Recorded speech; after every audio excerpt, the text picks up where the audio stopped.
Groupជំរាបសួរពុកម៉ែបងប្អូននេះគឺជាវីដេអូ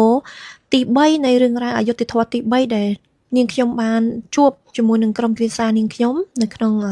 សង្កាត់ច្រាំងចម្រេះ1និងច្រាំងចម្រេះទី2ផងដែរពុកម៉ែបងប្អូនដោយរឿងចាប់ផ្ដើមដំបូងហ្នឹងគឺនាងខ្ញុំបានឃើញឈ្មោះសារីស៊ីសាវ៉ាទីនេះមានមនុស្សប្រុសម្នាក់ដប់នៅខណ្ឌជ្រោយចង្វាបន្ទាប់មកនាងខ្ញុំបានរាយការណ៍ទៅប្រាប់ឪពុកមាបង្កើតរបស់នាងខ្ញុំឈ្មោះអ្នកសារីនេះផងដែរនាងខ្ញុំបានឆាតទៅប្រាប់គាត់ខ្ញុំបានប្រាប់ថាខ្ញុំបានឃើញឈ្មោះសារីស៊ីសាវ៉ាទីនេះ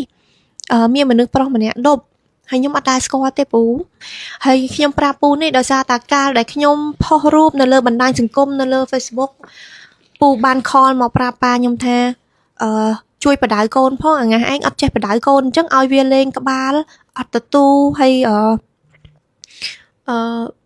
ស្លៀកពាក់អត់ចិត្តអញ្ចឹងហើយចេះមួយចុះពីរអញ្ចឹងពុកម៉ែបងប្អូនគាត់បដៅបងគាត់អញ្ចឹងហើយខ្ញុំក៏ប្រាប់គាត់ទៅតាមនឹងវិញពុកម៉ែបងប្អូនបន្ទាប់មកគាត់បានតបឆាតមកខ្ញុំវិញគាត់ថា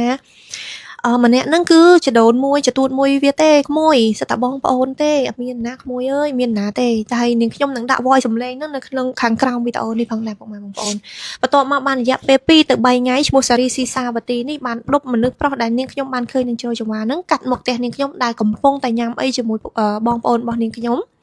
ហើយបន្ទាប់មក5នាទីក្រោយមិនដល់5នាទីថាតែ3នាទីក្រោយចុះគាត់ត្រឡប់មកវិញគាត់បានឲ្យមនុស្សប្រុសម្នាក់ហ្នឹងជាអ្នកដប់គាត់វិញម្ដង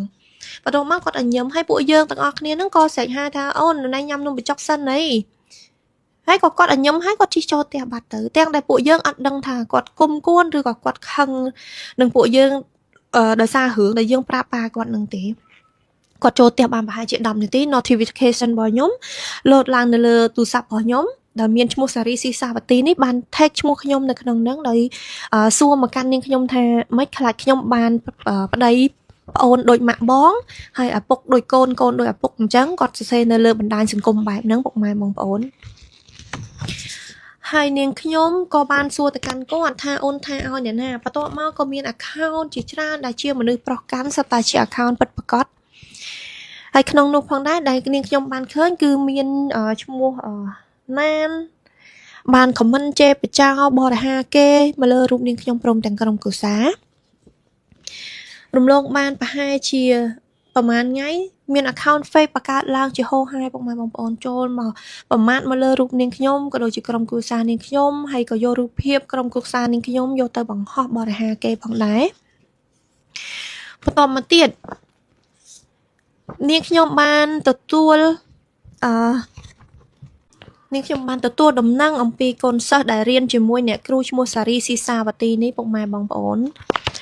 គាត់គឺជាក្មេងៗវ័យខ្ទង់14-15ឆ្នាំទេគាត់បានប្រាប់ខ្ញុំថាឈ្មោះសារីស៊ីសាវ៉ាទីនេះបានបរិហាគេមីងនៅក្នុងបន្ទប់ថ្នាក់រៀននៅម៉ោងបង្រៀនដោយបាននិយាយថាម្នាក់ស្រីនឹងដើរដេកជាមួយមនុស្សប្រុសនៅប៉ៃលិនគ្រប់ប្រុសអ្នកណាក៏គេដឹងរឿងនឹងដែរដោយនិយាយនៅក្នុងថ្នាក់រៀននៅមុខកូនសិស្សមានស្រីមានប្រុសពុកម៉ែបងប្អូនបន្ទាប់មកនាងខ្ញុំក៏បានទៅកាន់សាលារៀនមួយហ្នឹងដែលមានទីតាំងនៅសង្កាត់គីឡូម៉ែត្រលេខ9ហ្នឹងនាងខ្ញុំទៅដល់នាងខ្ញុំបានជម្រាបរឿងទៅកាន់លោកនាយកសាលាក៏បានទៅហៅគាត់ចុះមកក្រោមដើម្បីមកដោះស្រាយជាមួយនាងខ្ញុំដែលជាអាណាព្យាបាលតែគាត់អត់ព្រមចុះមកទេពុកម៉ែបងប្អូនគាត់អត់ចុះមកទេគាត់បានឲ្យនាងខ្ញុំឡើងទៅលើហ្នឹងដើម្បីទៅសួរនាំក្មេងៗទាំងអស់ហ្នឹងតើក្មេងមួយណាដែលជាអ្នកប្រាប់ហើយលោកនាយកសាលានឹងទៀតគាត់ក៏បានឲ្យនាងខ្ញុំអនុញ្ញាតឲ្យនាងខ្ញុំឡើងទៅថ្នាក់រៀនហ្នឹង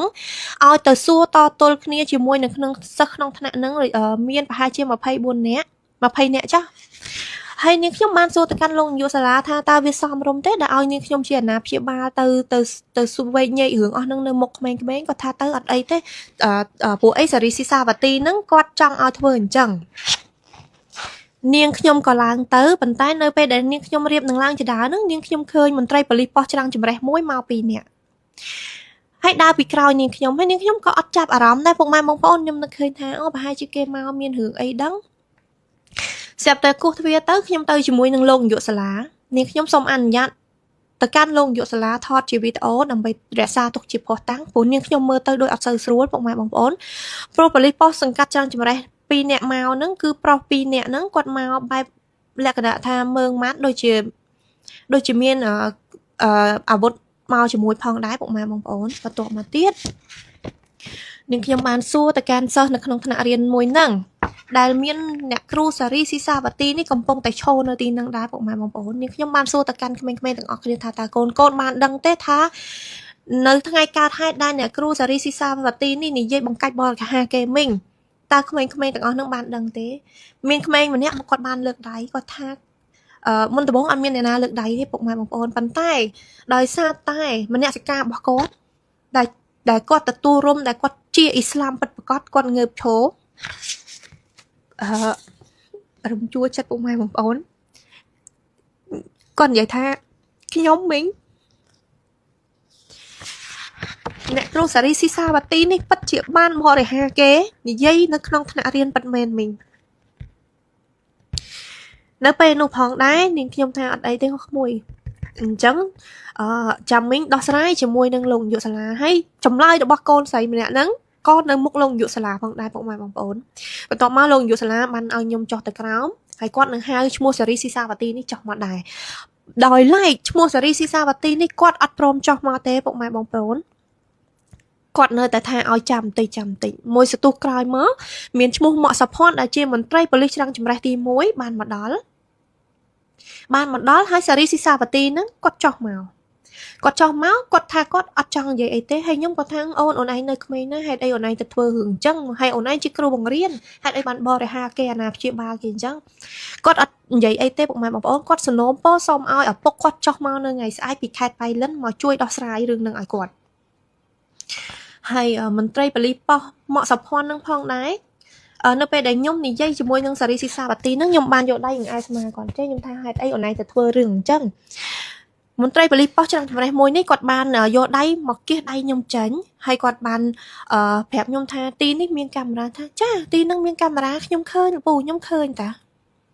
បន្ទាប់មកលោកនាយកសាលាបានឲ្យនាងខ្ញុំត្រឡប់មកផ្ទះវិញដើម្បីដោះស្រាយនៅថ្ងៃស្អែកឡើង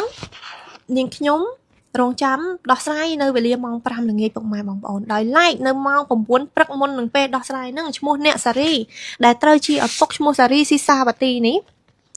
បានណាត់ជួបឈ្មោះហៀងឡៃហ៊ុនដែលជាមន្ត្រីប៉ូលីសប៉ុស្តិ៍ច្រាំងចម្រេះទី2ក៏ដូចជាឈ្មោះម៉ាក់សុភ័ណ្ឌដដែលនេះដែលជាមន្ត្រីប៉ូលីសច្រាំងចម្រេះទី1ណាត់គ្នាទៅកន្លែងញ៉ាំបាយមួយកន្លែងស្ថិតនៅសង្កាត់ច្រាំងចម្រេះគីឡូម៉ែត្រលេខ 9ដោយបាននិយាយបង្កាច់បរិហាគេនាងខ្ញុំដូចនៅក្នុងវីដេអូដែលនាងខ្ញុំបានបកស្រាយលើកមុនអញ្ចឹងពុកម៉ែបងប្អូនដោយបានរៀបគម្រោងធ្វើបាបនាងខ្ញុំបន្ទាប់មកនៅម៉ោង 5 ល្ងាចនាងខ្ញុំសុំកាត់ឡើងហ្នឹងពុកម៉ែបងប្អូនអាចទៅមើលវីដេអូដែលនាងខ្ញុំបកស្រាយបានបន្ទាប់មកប្រង 5 ល្ងាចដល់ម៉ោងពេលវេលាដែលត្រូវដោះស្រាយរវាងនាងខ្ញុំដែលជាអាណាព្យាបាលនិងនាយកសាលាក៏ដូចជាឈ្មោះសារីស៊ីសាវទីដែលជាគ្រូបង្រៀននេះពុកម៉ែបងប្អូននៅពេលដែលនាងខ្ញុំទៅដល់នាងខ្ញុំបានឃើញឈ្មោះអ្នកសារីនេះអង្គុយចាំនាងខ្ញុំនៅក្នុងបន្ទប់ការិយាល័យនៅខាងមុខដែលគេហៅថាកន្លែងកត់ឈ្មោះហ្នឹងអត់ទាន់ចូលដល់ក្នុងបន្ទប់នាយកទេគឺនឹងអង្គុយចាំខាងមុខហ្នឹងដោយលោកនាយកសាលាគាត់រវល់ថ្វាយបង្គំបន្ទាប់មកទៀតនាងខ្ញុំបានឃើញមន្ត្រីប៉ូលីសប៉ុស្តិ៍ច្រាំងចម្រេះទី1ចំនួនប្រហែល 5 នាក់បំពាក់ដោយឯកសណ្ឋាននិងអាវុធនិងមន្ត្រីប៉ូលីសប៉ុស្តិ៍ច្រាំងចម្រេះទី2ប្រហែលជាចំនួន 5 នាក់ដូចគ្នាឆ្លៀកឯកសណ្ឋាននិងអាវុធដូចគ្នាហើយនាងខ្ញុំមានការងឿងឆ្ងល់ជាខ្លាំងពុកម៉ែបងប្អូននៅក្នុងចំណោមប្រហែលជា 10 នាក់ហ្នឹងមានម្នាក់បានលួចថតវីដេអូរបស់នាងខ្ញុំកំពុងតែឈរនិយាយគ្នាជាមួយបងស្រីនាងខ្ញុំហើយនាងខ្ញុំបានឃើញតន់នាងខ្ញុំបានដើរទៅសួរគាត់ថាបងលួចថតខ្ញុំមែនគាត់ថាគាត់អត់បានថតទេអញ្ចឹងខ្ញុំសុំមើលកន្លែងរូបភាពដែលបងបើសិនជាបងពិតជាស្មោះត្រង់មែនគាត់បានបើកមកមានវីដេអូនាងខ្ញុំនៅក្នុងហ្នឹងហើយនាងខ្ញុំក៏អត់បានទៅរករឿងឬក៏ស្ដីបន្ទោសឆាឡោអីដាក់គាត់ដែរនាងខ្ញុំគ្រាន់តែជំរាបជូនគាត់ឲ្យជួយលុបវិញព្រោះគាត់កំពុងតែរំលោភសិទ្ធិបុគ្គលរបស់នាងខ្ញុំហើយណាមួយគាត់ជាមន្ត្រីប៉ូលីសផងហេតុអីក៏គាត់ធ្វើបំពានច្បាប់អញ្ចឹងពុកម៉ែបងប្អូនហើយគាត់ក៏ព្រមលុបបន្ទាប់ពីគាត់លុបហើយស្រាប់តែមានម៉ូតូមួយដែលនាងខ្ញុំឃើញថាមនុស្សចាស់ម្នាក់ហ្នឹងគាត់មកមានមនុស្សចាស់ម្នាក់គាត់មកគាត់ជិះម៉ូតូមកដែលពេលនឹងដែរខ្ញុំអត់ទាន់ដឹងថាគាត់ជាអ្នកណាទេពុកម៉ែបងប្អូននៅពេលតែគាត់ចុះមកគាត់ប្រាប់ថាគាត់គឺជាចៅសង្កាត់ច្រាំងចម្រេះទី1ទៅខ្ញុំដឹងថាគាត់ជាលោកអ៊ំចៅសង្កាត់ហើយបន្ទាប់មក ខ្ញុំថារឿងដូចជារឿងរវាងអាណាព្យាបាលសិស្សហើយនឹងគ្រូឈ្មោះសារីស៊ីសាវទីនេះទេហេតុអីបានទៅដល់ប៉ូលីសប៉ោះប៉ូលីសអីចោះមកច្រើនដល់ថ្នាក់លោកអ៊ំចៅសង្កាត់ត្រូវមករវល់នឹងរឿងនឹងដែរសូមហើយណាមួយនាងខ្ញុំជាជនរងគ្រោះនេះដែលត្រូវតែអាណាព្យាបាលសិស្សដែលគ្រូបរិញ្ញាម្នាក់នឹងបរិហាគេនាងខ្ញុំអត់ទាន់ទៅដាក់ពាក្យបណ្ដឹងហោះហេតុអីបានលោកពូលោកអ៊ំទាំងអស់គ្នាអញ្ជើញមកគាត់ថាគាត់គឺជាអ្នកគ្រប់គ្រងនៅទីហ្នឹងគាត់ត្រូវតែមកចាហើយគាត់នៅតែហើយខ្ញុំនឹងយុវសាលាក៏បាននាំគ្នាចូលទៅក្នុងបន្ទប់របស់នយោគាត់ទទួលចូលទៅដែរពុកម៉ែបងប្អូននៅពេលដែលគាត់ចូលទៅដែរខ្ញុំថាបានបើលោកពូលោកអ៊ំទាំងអស់គ្នាចង់ចូលប៉ុន្តែខ្ញុំសូមអនុញ្ញាតថតជាវីដេអូគាត់ក៏យល់ព្រមហើយនាងខ្ញុំហើយលោកយុវសាលាបានហៅក្មេងស្រីម្នាក់ដែលគាត់ធ្វើជាសាក្សីហ្នឹងចុះមកនៅពេលដែលចាប់ផ្ដើមនិយាយនាងខ្ញុំចាប់ផ្ដើមនិយាយឈ្មោះអ្នកសារីនេះផងដែរពុកម៉ែបងប្អូនបានកាត់សម្ដីនាងខ្ញុំដោយគាត់បានសំណូមពរទៅកាន់លោកនាយកសាលាសូមឲ្យលោកនាយកសាលាហ្នឹងយកគម្ពីរកូរ៉ានដែលជាគម្ពីរធម៌របស់ជនជាតិអ៊ីស្លាមសូមឲ្យសាក្សីហ្នឹងទូលបើសិនបើនាងនិយាយការពិតសូមឲ្យទូលហើយនាងខ្ញុំក៏ថាហើយនាងខ្ញុំក៏សួរទៅអូនហ្នឹងគាត់ថាគាត់អូខេនៅពេលដែលអញ្ចឹងនាងខ្ញុំក៏សូមសំណូមពរឲ្យឈ្មោះសារីស៊ីសាវទីនេះនៅពេលនិយាយក៏កាន់ដូចគ្នាឲ្យស្មើភាពគ្នាពុកម៉ែបងប្អូនគាត់ក៏ដំបូងគាត់អត់យល់ព្រមទេបន្ទាប់មកបានគាត់យល់ព្រមនៅពេលដែលនិយាយប្អូនស្រីដែលក្មួយស្រីដែលជាសាក្សីហ្នឹងគាត់បាននិយាយថាឈ្មោះអ្នកគ្រូសារីស៊ីសាវទីនេះពិតជាបាននិយាយបង្កាច់បរិហាគេនៅក្នុងថ្នាក់រៀនមែនដោយនិយាយពីរឿងអាភិសទាំងហ្នឹងដោយគាត់បាននិយាយថាម្នាក់ស្រីហ្នឹងដើរដេកតែជាមួយប្រុសនៅប៉ៃលិននេះអ្នកណាក៏គេដឹងដែររឿងហ្នឹងទៅរៀននៅប៉ៃលិនកាលហ្នឹងរៀនថ្នាក់ទី9ទៅរៀននៅប៉ៃលិនហើយពេលហ្នឹងផងដែរឈ្មោះសារីស៊ីសាវទីនេះគាត់បានប្រកាយថាគាត់អត់បាននិយាយទេស្រាប់តែអត់ដឹងយ៉ាងម៉េចគាត់ទេគាត់បែរជាគាត់សារភាពថាគាត់ពិតជាបាននិយាយគាត់បាននិយាយថាមនុស្សម្នាក់ស្រីហ្នឹងដើរដេកជាមួយប្រុសនៅប៉ៃលិនហើយអ្នកណាក៏ដឹងរឿងហ្នឹងដែរគាត់និយាយបែបហ្នឹងពិតមែនក៏ប៉ុន្តែគាត់អត់បានបញ្ចេញឈ្មោះថាជាអ្នកណានោះទេពុកម៉ែបងប្អូនគាត់សារភាពនៅមុខឪពុករបស់គាត់នៅមុខមន្ត្រីប៉ូលីសប៉ុស្តិ៍ច្រាំងចម្រេះទី1នៅមុខមន្ត្រីប៉ូលីសប៉ុស្តិ៍ច្រាំងចម្រេះទី2នៅមុខលោកចៅសង្កាត់ច្រាំងចម្រេះ1នៅពេលនោះផងដែរនាងខ្ញុំក៏បាននិយាយថាអូនអត់បានបញ្ចេញឈ្មោះថាជាអ្នកណាគេទេប៉ុន្តែនៅក្នុងនាមអូនដែលជាគ្រូបង្រៀនម្នាក់អូនមានចំណេះដឹងអូនជាគ្រូបង្រៀនតើក្រុមសិលធម៌របស់អូននៅឯណាដែលជាគ្រូបង្រៀនអូនបង្កាច់បរិហាគេប៉ុន្តែអូនអត់បានបញ្ចេញឈ្មោះថាជាឈ្មោះរបស់បងទេប៉ុន្តែក្នុងនាមអូនជាគ្រូបង្រៀនក្នុងនាមបងជាអាណាព្យាបាលបងទទួលយកអត់បានទេដែលមានគ្រូបង្រៀនចរិតដូចអូននេះមកបរិហាគេអ្នកណាអ្នកណីមកនៅក្នុងថ្នាក់រៀនបែបហ្នឹងបងទទួលយកអត់បានទេពេលនោះផងដែរឪពុករបស់គាត់នឹងបានងើបដើរចេញអត់និយាយអីទេបងប្អូនដើរចេញតែម្ដងអត់និយាយអីទាំងអស់ហើយក៏អត់មានទំនួលខុសត្រូវថាឲ្យកូនគាត់មកសុំទោសយើងអីក៏អត់មានដែរគឺដើរចេញតែម្ដងហើយប៉ូលីសប៉ុស្តិ៍ច្រាំងចម្រេះទី1ហ្នឹងក្នុងលោកចៅសង្កាត់ហ្នឹងក៏នាំគ្នាដើរចេញគេថារឿងហ្នឹងទុកឲ្យនាយកសាលាដោះស្រាយទៅទាំងឡាយដំបងឡាយនាងខ្ញុំបាននិយាយឲ្យថារឿងហ្នឹងគឺជារឿងរវាងនាយកសាលានាងខ្ញុំអាណាព្យាបាលក៏ដូចជាគ្រូបង្រៀនដែលដាក់បរិហាគេនេះដែលឈ្មោះសារីស៊ីសាវទីនេះទេតែគាត់នៅតែទទួលចូលរួមនៅពេលដែលចូលរួមគាត់ស្ដាប់រឿងអង្គហេតុអស់ហើយគាត់នាំគ្នាដើរចេញទុកឲ្យនាងខ្ញុំនឹងយកសាលានៅហើយលោកយកសាលាសំណូមពរឲ្យនាងខ្ញុំរងចាំរយៈពេល3ទៅ5ថ្ងៃដើម្បីគាត់ដោះស្រាយនិងស៊ើបរឿងនឹងឲ្យកាន់តែច្បាស់បន្ទាប់មកលោកយកសាលាបានប្រហែល 4-5 ថ្ងៃលោកយកសាលាឆាតមកគាត់ថាគាត់បានដោះស្រាយហើយបងហើយរឿងឲ្យសុំទោសសុំអីអត់ទេបងអើយព្រោះហ្នឹងរឿងរបស់សាលាទេសាលាបានណែនាំហើយរឿងបងឯងចង់ឲ្យគាត់សុំទោសអីអត់កើតទេចាពុកម៉ែបងប្អូនវយសំលេងនៅតឥឡូវពុកម៉ែបងប្អូនអញ្ចឹងនាងខ្ញុំសម្រេចដកកូននាងខ្ញុំចេញ4នាក់ទាំងអស់ក្មួយខ្ញុំនិងកូនខ្ញុំសរុប4នាក់ខ្ញុំដកចេញខ្ញុំអត់ចង់ឲ្យមានបញ្ហាអីទៀតទេខ្ញុំដកចេញតែម្ដងពុកម៉ែបងប្អូនព្រោះខ្ញុំទទួលយកបានទេសាលាដែលជានាយកសាលាដោះស្រាយរឿងហ្នឹងអត់បានផងហ្នឹងគ្រាន់តែពាក្យសុំទោសមកកាន់អាណាព្យាបាលមួយម៉ាត់ធ្វើអត់បានហ្នឹងហើយគាត់ជាគ្រូបង្រៀននេះទទួលយកអ្នកគ្រូដែលមានចរិតថោកទាបបែបហ្នឹងមកបង្រៀនក្នុងសាលាដែលជាកន្លែងអប់រំគ្រាន់តែពាក្យសុំទោសមួយម៉ាត់ឲ្យគ្រូបង្រៀនម្នាក់និយាយមកនិយាយអត់បានផងហ្នឹងតើគាត់ទៅបង្រៀនអីគេពុកម៉ែបងប្អូនបើកសាលាមកសាលាអប់រំអីគេអប់រំរឿងសិចហ្នឹងមិនមែនពុកម៉ែបងប្អូនអប់រំឲ្យចិញ្ចឹមគ្រូបើបើកប្រាក់ខែឲ្យគ្រូបង្រៀនអំពីបញ្ហាលើក្រេនិយាយបរិហាគេអញ្ចឹងមិនមែនពុកម៉ែបងប្អូន ខ្ញុំដកកូនខ្ញុំចេញពុកម៉ែបងប្អូន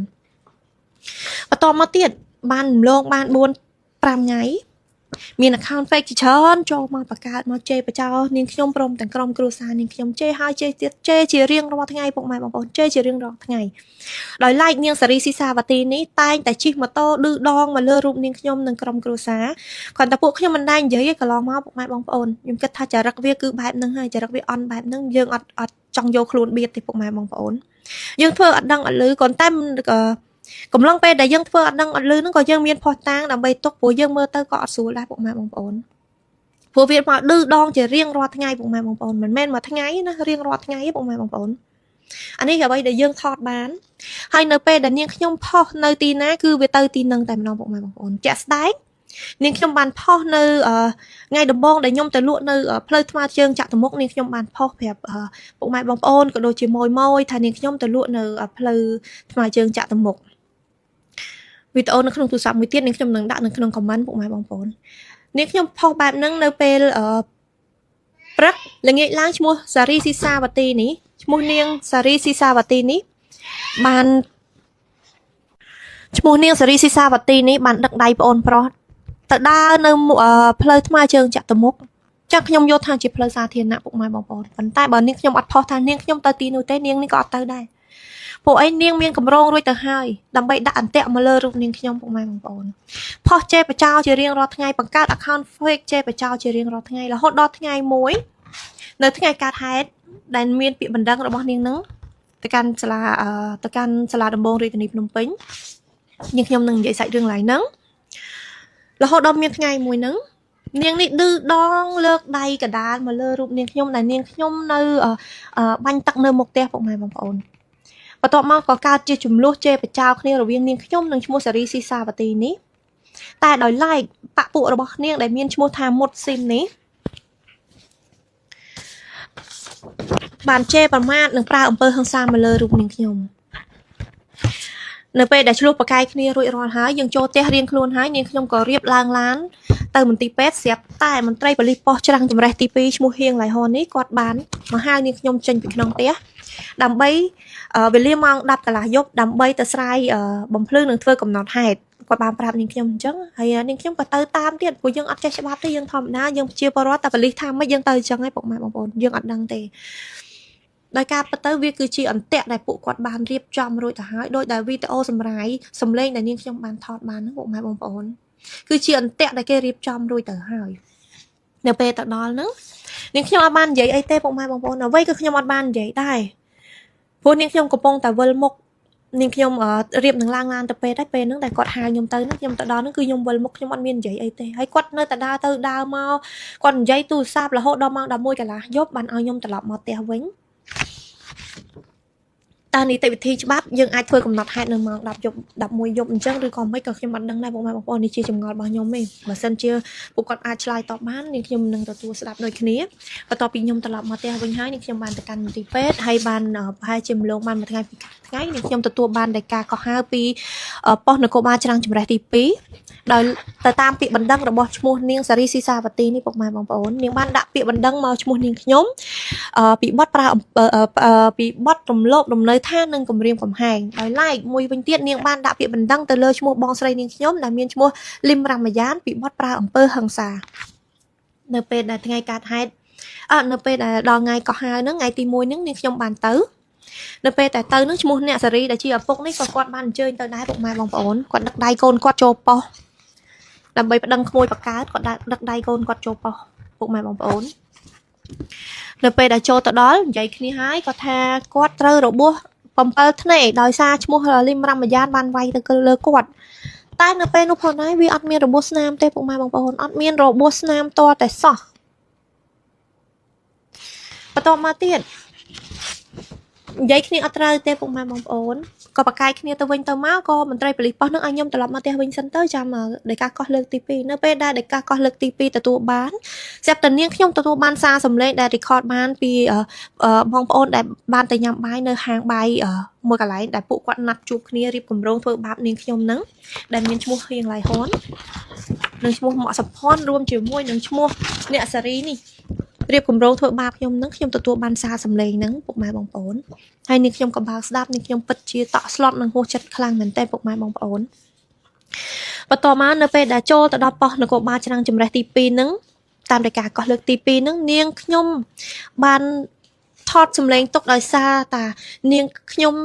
ទទួលបានសារសម្លេងរួចមកហើយដែលជាការរៀបគម្រោងរបស់គេអញ្ចឹងនាងខ្ញុំត្រូវតែការពារខ្លួនឲ្យពុកម៉ែបងប្អូនខ្ញុំអត់មានថតសារសម្លេងហ្នឹងចង់យកមកធ្វើអីទេខ្ញុំគ្រាន់តែចង់ការពារខ្លួនខ្ញុំតែប៉ុណ្ណោះនៅពេលនោះផងដែរឈ្មោះសារីស៊ីសាវទីនេះបានបញ្ជាក់ឲ្យបញ្ជាក់ទៀតថានាងខ្ញុំពុំបានប្រើអំពើហិង្សាទៅលើរូបនាងនោះទេអត់មានទេគ្រាន់តែនាងខ្ញុំហ្នឹងជេរគំរាមកំហែងទៅលើគាត់តែប៉ុណ្ណឹងដោយឡែកឈ្មោះអ្នកឈ្មោះរីមរ៉ាំយ៉ាហ្នឹងបានផ្ទះគាត់និយាយចឹងណាពុកម៉ែបងប្អូនអានឹងតាមអ្វីដែលគាត់និយាយ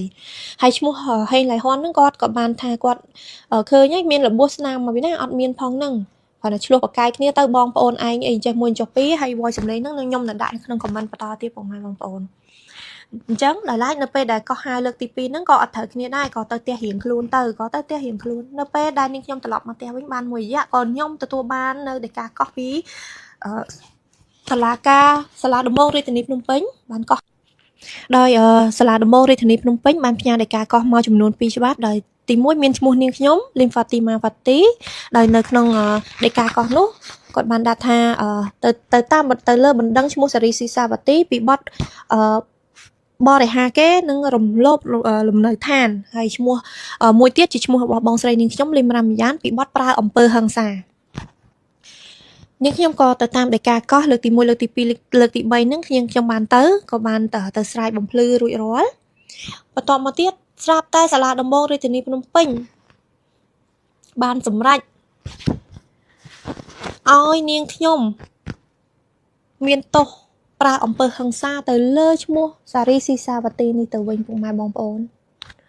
កន្លែងហ្នឹងឯងដែលនាងខ្ញុំឆ្ងល់ថាតើ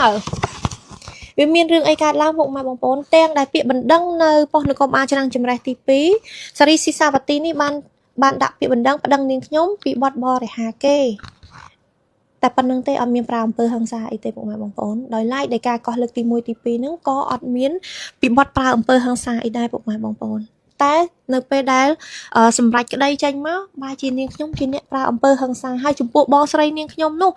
មានទោសអីឈប់ប្តឹងឬមិនឈប់ប្តឹងក៏អត់បានជម្រាបមកកាន់នាងខ្ញុំដែលជាប្រជាពលរដ្ឋដែរពុកម៉ែបងប្អូន